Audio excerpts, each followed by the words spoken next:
Raider Nation, it's time to break down who really came out on top during this Las Vegas Raiders offseason.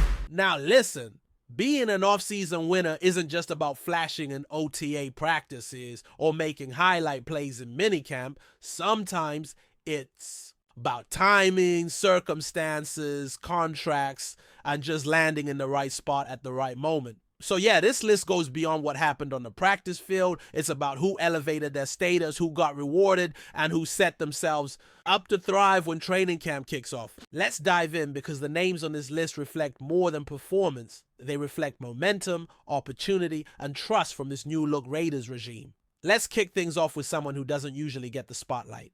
Punter AJ Cole. And let me tell you right now, he's not just on this list for being good at pinning teams inside the 10-yard line. AJ Cole just signed the most lucrative contract for a punter in NFL history. 4 years, $15.8 million. That's not just a payday. That's a vote of confidence from the front office that this guy isn't just another special teams piece. He's elite. Cole had 1 year left on his previous deal, and instead of waiting it out, the Raiders locked him in. Now, when you see that kind of commitment, it speaks volumes. It tells you that even in a position that rarely makes headlines, Cole is doing something so right, so consistent, that the Raiders didn't hesitate to make him a foundational piece for the next half decade. And what's even more interesting is that moves like this usually go unnoticed. Special teams only becomes the focus when things go wrong. But here's the truth. Having the best punter in the NFL helps you win field position battles. And that translates directly to wins on Sundays. So yeah, AJ Cole is a big-time offseason winner. And honestly, when your punter is thriving and secure, that means your team's overall operation is running sharp. That's a subtle but powerful win for the Raiders as a whole. Coming up next is a name that turned a few heads. Geno Smith. Yes, the Raiders traded for Geno this offseason. And you might be wondering, how does that make him a winner? Well, let's unpack it. Geno's time in Seattle looked like it was coming to an end. The writing was on the wall. There was chatter about Sam Darnold, and it felt like Geno might get pushed aside after proving he could still play at a high level. But then, boom, he lands in Vegas, in a situation that arguably puts him in a better spot than where he came from. Now, are the Seahawks wide receivers deeper on paper? Probably, but the Raiders have built a skill group around Geno that fits his style. Between Brock Bowers, Jacoby Myers, and a collection of emerging targets, this offense is going to give Geno every chance to thrive. But the real win here is behind the scenes. Geno walks into a room led by head coach Pete Carroll, the same man who helped him revive his career in Seattle. He's got Chip Kelly running the offense, a creative mind who knows how to maximize a quarterback's strengths. Greg Olsen's in the building working with the QBs. And oh yeah, there's a guy named Tom Brady floating around the front office. If you're Geno Smith, this is a golden opportunity. You've got stability, you've got experience surrounding you, and for the first time in a long time, you're not wondering if the rug's going to be pulled out from under you. Instead, you're walking into a building where the belief is real, and the scheme is designed to put you in position to succeed.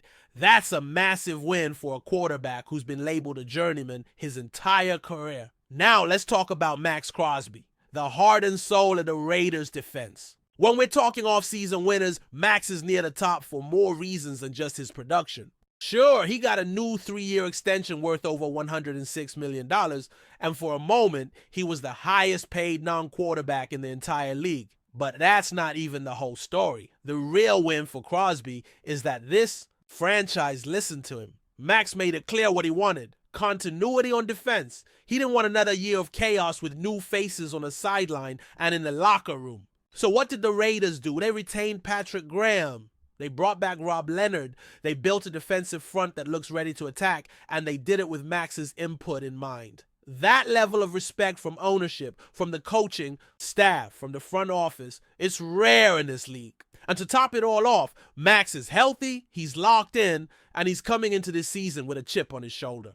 He's not just trying to be great. He's trying to show the entire league that he's the best defensive end in the game. This offseason wasn't just about money for Crosby. It was about trust. It was about vision. And it was about building something sustainable. And the Raiders made it crystal clear that they see Max as the centerpiece of that mission. Let's keep it rolling with Darian, a rookie cornerback who's been catching attention since the moment he was drafted. The Raiders took him in the 3rd round, and the expectations weren't necessarily sky high at first. But all he's done since arriving is work with the first-team defense. And when you look at his profile, long, athletic, high IQ, you see exactly why Pete Carroll wanted this guy. There's always that Richard Sherman comparison thrown around when tall corners from smart programs hit the league, but Porter doesn't need to be the next Sherman. He's already carving out his own lane. He added 15 pounds of muscle this offseason to get ready for the physicality of the league, and mentally he's already ahead of the curve. When you hear coaches talk about how quickly he's picking up the scheme, how natural his instincts, that's when you know a player is separating himself. Pete Carroll has a track record with corners, and he's taken a personal interest in Porter's development. That's no small thing. When a head coach with that kind of defensive resume puts his stamp on a young guy early, it's because he sees something special.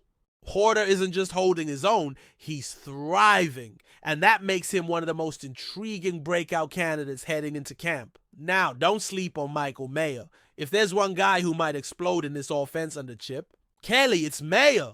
Look, last year felt like a waste for the tight end. He had flashes, but the scheme never fully unlocked what he could do. But this offseason, that's changed. During minicamp in early June, every report said the same thing.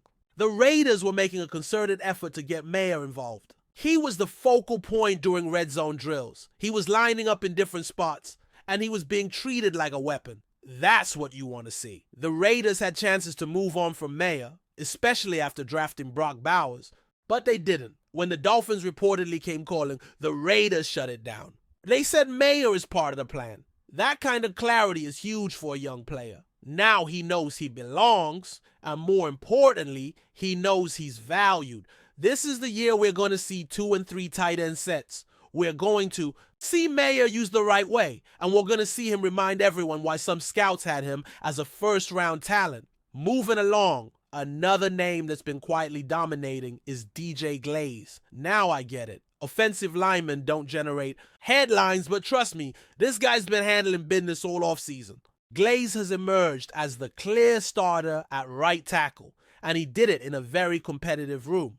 Early in the offseason, there was a lot of speculation that the Raiders would draft a tackle high, maybe even in the 1st round, but they passed on the big names at that position, and instead went after Ashton Jeanty. That tells you something. That tells you they believe in Glaze. They're not just throwing him out there by default. They see him as the guy. And this staff, especially under Tom Telesco and Pete Carroll, values toughness and consistency in the trenches. Bringing in veteran Alex Kappa and shifting Thayer Munford to guard also shows that they're locking in the 5 they trust most. And look, when you consider that Colton Miller hasn't been extended yet, it makes you think even more about how confident they must be in Glaze holding it down on the other side. The tape doesn't lie. This guy earned his spot, and now he's going to get a real chance to anchor this offensive line. Let's keep this rolling, because the second half of this list is where things get even more exciting. There are some names here that are turning heads inside the building, names that weren't necessarily household-level guys before the offseason started, but now they're being talked about as legit contributors when the season kicks off.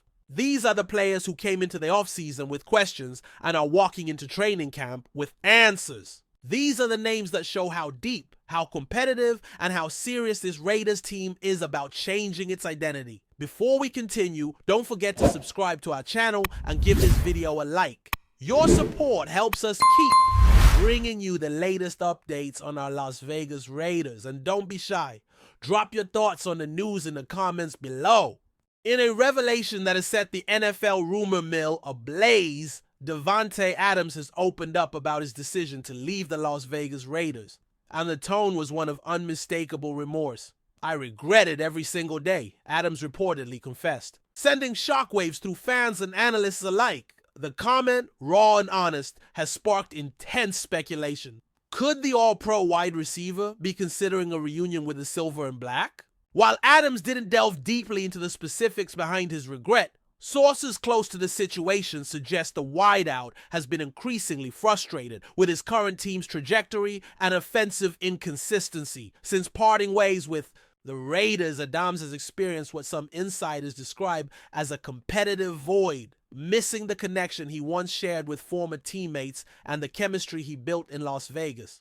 Whispers inside the league suggest he never fully settled into his new surroundings, and that the move, initially seen as a strategic step toward championship contention, may not have lived up to his expectations. Fans on social media have already begun dreaming up trade scenarios and reunion headlines, and while there's been no official word from either franchise involved, some observers claim a quiet sense of openness could be developing within the Raiders front office. After all, reunions in the NFL are never entirely out of the question, especially when a player of Adams' caliber starts speaking from the heart. Is this just a moment of vulnerability from a passionate competitor, or the first signal of a blockbuster move on the horizon?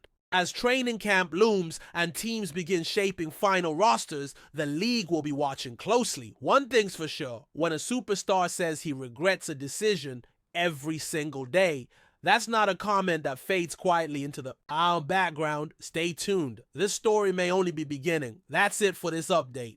If you enjoyed the video and want to stay updated with exclusive news about our Las Vegas Raiders, be sure to subscribe to our channel and hit that like button. We can't wait to hear your thoughts in the comments. See you in the next video.